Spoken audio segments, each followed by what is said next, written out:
তেখেতৰ বিৰুদ্ধে ৩০৭ ধাৰা যেটো পুৰণা আইপিসি এটো এটা attempt to murder case register হৈছিল attempt to murder case register হলে তেওঁলোকৰ তেনেকুৱা আসামিক মাৰ্ডাৰ কেছ বা অ্যাটেম্প্ট টু মাৰ্ডাৰ কেছৰ আসামিক হ্যান্ডকাফ লগোৱাটো পুলিচৰ দায়িত্ব পুলিচে লগাব লাগে কিন্তু শংকৰজ্যোতি বৰুৱাৰ যেটো প্ৰতিষ্ঠা বা তেখেত এগৰাকী ছাত্ৰ নেতা আছিল আৰু স্বাভাৱিকভাৱে তেওঁ কতো পলাই আদি যোৱাৰ সম্ভাৱনা নাথাকে সেইকাৰণে মই নিজে এসপি ডিব্ৰুগড়ক ফোন কৰি কৈছো যে তেখেতক আপোনালোকে যাতে হ্যান্ডকাফ নলগায় কিন্তু অ্যাটেম্প্ট টু মাৰ্ডাৰ কেছৰ আসামি হলে হ্যান্ডকাফ লগালে আইনমতে কোনো তাত ভুল নহয়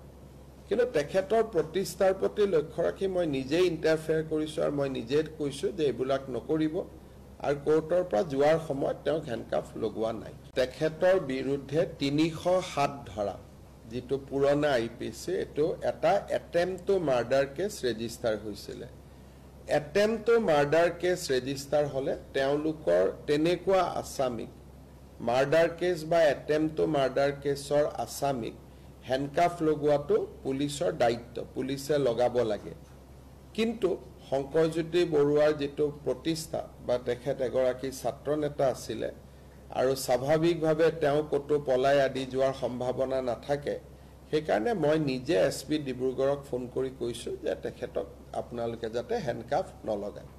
কিন্তু অ্যাটেম্প্ট টু মাৰ্ডাৰ কেছৰ আসামি হলে হ্যান্ডকাফ লগালে আইনমতে কোনো তাত ভুল নহয়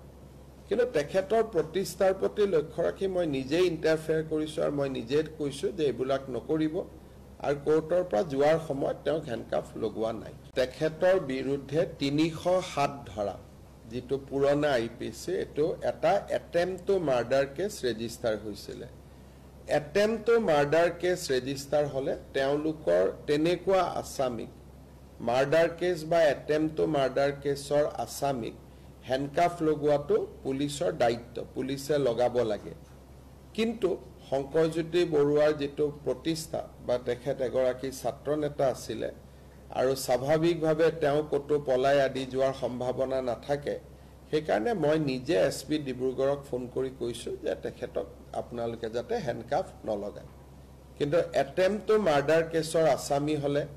হ্যান্ডকাফ লগালে আইনমতে কোনো তাত ভুল নহয় কিন্তু তেখেতৰ প্ৰতিষ্ঠাৰ প্ৰতি লক্ষ্য ৰাখি মই নিজে ইন্টাৰফেয়াৰ কৰিছো আৰু মই নিজে কৈছো যে এইবিলাক নকৰিব আৰু কোৰ্টৰ পৰা যোৱাৰ সময়ত তেওঁ হ্যান্ডকাফ লগোৱা নাই